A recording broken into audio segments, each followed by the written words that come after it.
അത് കഴിഞ്ഞിട്ടാണ് CYD labs കഴിഞ്ഞിട്ടാണ് യു സ്റ്റാർട്ടഡ് ദ മൊസില്ലോ. അപ്പൊ അത് കഴിഞ്ഞിട്ട് മൊസിലോറിൽ വെബ്ടോഫി എന്ന പ്രൊഡക്റ്റ് വന്നു. അപ്പൊ അതിൽ എന്തൊക്കെ പ്ലഗിൻസും ഉണ്ട്, എത്ര സൈറ്റ്സിന് സെർവ് ചെയ്യുന്നത് അറ്റ് ദി മൊമെന്റ്? ഓക്കെ, നമ്മൾ ഈ CYD ടെക് ലാബ് നമ്മൾ ഡെവലപ്പ് ചെയ്ത കുറച്ച് പ്ലഗിൻസ് തന്നെയാണ് വെബ്ടോഫിൽ വന്നത്. നമ്മൾ ആ കമ്പനീനെ കൈൻഡ് ഓഫ് സ്പ്ലിറ്റ് ചെയ്തിട്ട് 3 ഡിഫറെൻറ്റ് കമ്പനീസ് തുടങ്ങി നമ്മളെ ഫൗണ്ടേഴ്സ്.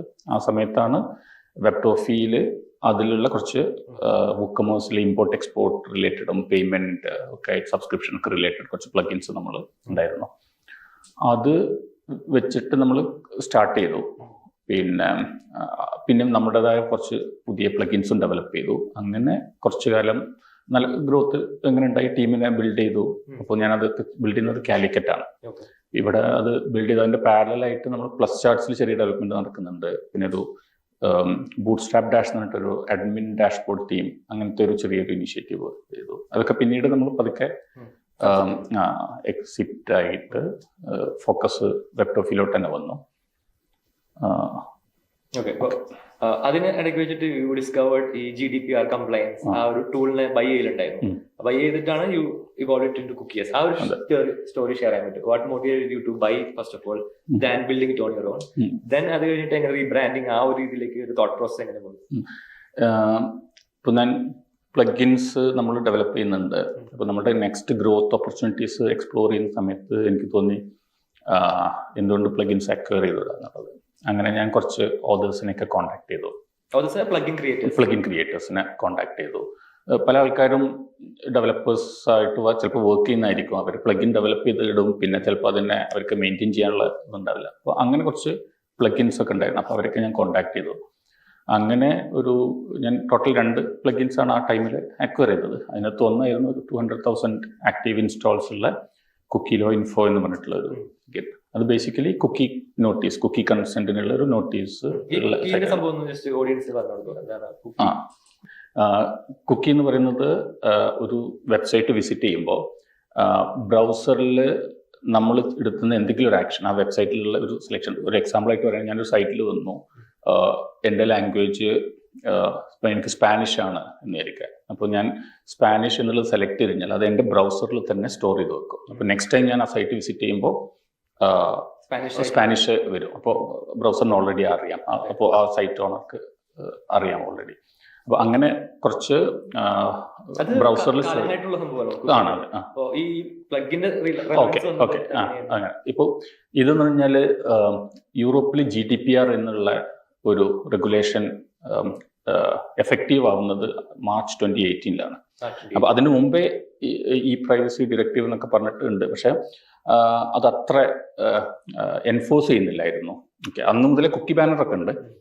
പക്ഷേ ഈ 2018 മെയിൽ ഇത് എഫക്റ്റീവ് ആവുന്ന സമയത്ത് എല്ലാവർക്കും ഈ കുക്കി ബാനർ, അതായത് ബേസിക്കലി ഒരു യൂസർ പിന്നെ വെബ്സൈറ്റ് വിസിറ്റ് ചെയ്യുമ്പോൾ വിസിറ്ററുടെ കൺസെന്റ് ഇല്ലാണ്ട് നമ്മൾ അവരുടെ ഡേറ്റ എടുക്കാൻ പാടില്ല, അവരെ ഐഡന്റിഫൈ ചെയ്യാൻ പറ്റുന്ന, പേഴ്സണലി ഐഡന്റിഫൈ ചെയ്യാൻ പറ്റുന്ന ഒന്നും എടുക്കാൻ പാടില്ല. അങ്ങനെ കുറച്ച് റെഗുലേഷൻസ് ഉണ്ട്.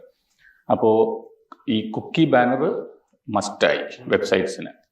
അപ്പോൾ അത് ഞാൻ റിയലൈസ് ചെയ്തിട്ടില്ലായിരുന്നു ആക്ച്വലി ഈ പ്ലഗിൻ അക്വയർ ചെയ്യുന്നത് വരെ. ഇങ്ങനൊരു ഇതുണ്ട്, പക്ഷേ ഈ ഓപ്പർച്യൂണിറ്റി ഞാൻ അങ്ങനെ കണക്ട് ചെയ്തിട്ടില്ല. പക്ഷെ ഇങ്ങനൊരു പ്ലഗിൻ വന്നു, ഇങ്ങനൊരു ഓപ്പർച്യൂണിറ്റി ഉണ്ട് എന്നുള്ളത് ഐഡന്റിഫൈ ചെയ്തു. ഒരു ഫോം വരും ആൾക്കാരെ.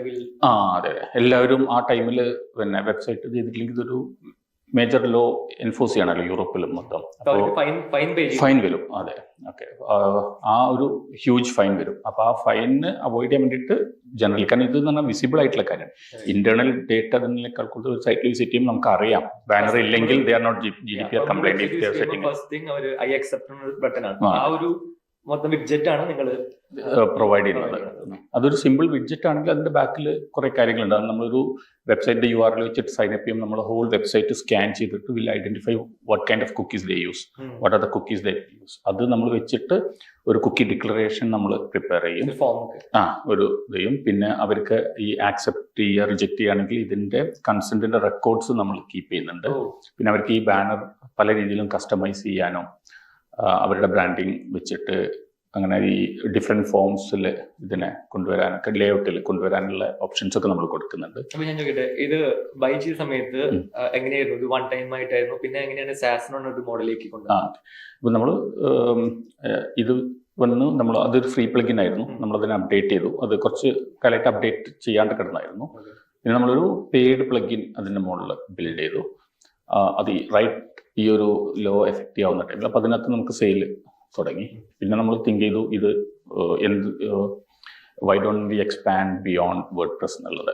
അപ്പോൾ ആ ഒരു ഇത് വന്നപ്പോൾ നമുക്ക് ഒരു സാസ് ആപ്ലിക്കേഷൻ ബാക്കി പ്ലാറ്റ്ഫോം അഗ്നോസ്റ്റിക് ആയിട്ട് ഇതിനെ യൂസ് ചെയ്യാൻ പറ്റും. ഓക്കെ, ബേസിക്കലി ഈ ഒരു വേർഡ് പ്രസ് പ്ലഗിൻ ആണെങ്കിൽ വേർഡ് പ്രസ്സിൽ മാത്രമല്ല യൂസ് ചെയ്യാൻ പറ്റുള്ളൂ. അപ്പൊ നമുക്ക് വേറൊരു CMS ആണ്, ഇപ്പോൾ വിക്സ് ആണ്, അല്ലെങ്കിൽ ഷോപ്പിഫൈയിൽ ആവാം, അല്ലെങ്കിൽ ഈവൻ നമ്മുടെ കസ്റ്റം മെയ്ഡ് വെബ്സൈറ്റ് ആവാം, വെബ് ആപ്ലിക്കേഷൻ ആവാം. അതിനകത്തൊക്കെ നമുക്ക് ഇത് യൂസ് ചെയ്യാൻ പറ്റുന്ന ഒരു മോഡലിലോട്ട് ഇതിനെ മാറ്റി. പിന്നെ നമ്മൾ ബില്ലിങ്ങും ഒരു മന്ത്ലി സബ്സ്ക്രിപ്ഷൻ അങ്ങനത്തെ മോഡൽസും എല്ലാം കൊണ്ടുവന്നിട്ട് നമ്മളൊരു സാസ് ആപ്ലിക്കേഷൻ ബിൽഡ് ചെയ്തു. ആദ്യത്തെ മന്ത് എത്ര ഓർമ്മയുണ്ടോ ഈ സാസ് ആപ്ലിക്കേഷൻ ആക്കിയിട്ട്? ഭയങ്കര മിനിമൽ ആയിരുന്നു. കാരണം നമ്മൾ ഇനീഷ്യലി ഇത് വേർഡ് പ്രസ് പ്ലഗിനുമായിട്ട് കണക്ട് ചെയ്തിട്ടില്ലായിരുന്നു. ഓക്കെ, ഇത് നമുക്കൊരു കോമൺ വെബ്സൈറ്റ് കുക്കിലോ ഇൻഫോ എന്നിട്ടൊരു വെബ്സൈറ്റ് ഉണ്ടായിരുന്നു, അതിനകത്ത് മാത്രം ഇത് ചെയ്തിട്ടുള്ളായിരുന്നു. അപ്പൊ വളരെ കുറഞ്ഞായിരുന്നു. എനിക്ക് എക്സാക്ട് എമൗണ്ട് ഇത് ചെയ്യാൻ പറ്റുന്നില്ല. പക്ഷെ എന്തായാലും പ്ലഗിൻ ഇൻഡിപെൻഡന്റ് ആയിട്ട് പോകുന്നുണ്ട്. സാസ് ആപ്ലിക്കേഷൻ എന്ന് പറഞ്ഞാൽ പിന്നെ ഇൻഡിപെൻഡന്റ് ആയിട്ടാണ് നമ്മൾ സ്റ്റാർട്ട് ചെയ്തത്. കുക്കിയസിന് പിന്നെ മേടിച്ച ഡൊമൈൻ ആണ്. കുക്കിയസ് നമ്മൾ ഈ പ്ലഗിൻ വന്നതിന് ശേഷം വെച്ച ഡൊമൈനാണ്. പിന്നെ കുറച്ച് കഴിഞ്ഞിട്ടാണ് നമ്മൾ പ്ലഗിനുമായിട്ട് ഇന്റഗ്രേറ്റ് ചെയ്യുന്നത് സാസ്. അതായത് പ്ലഗിൻ പർച്ചേസ് ചെയ്യുന്ന ആൾക്കാർക്ക് അപ്ഗ്രേഡ് ചെയ്യാനുള്ള ഓപ്പർച്യൂണിറ്റി സാസ് ആപ്ലിക്കേഷനിലോട്ട് വെച്ച് ഇന്റഗ്രേറ്റ് ചെയ്തിട്ട് നമ്മൾ ചെയ്യുന്നത് കുറച്ച് കഴിഞ്ഞിട്ടാണ്. അപ്പോഴാണ് നമ്മൾ റവന്യൂ ഒക്കെ ഈ സാസിനകത്ത് സിഗ്നിഫിക്കൻ്റ് ആയിട്ട് ഗ്രോ ചെയ്യാൻ തുടങ്ങി.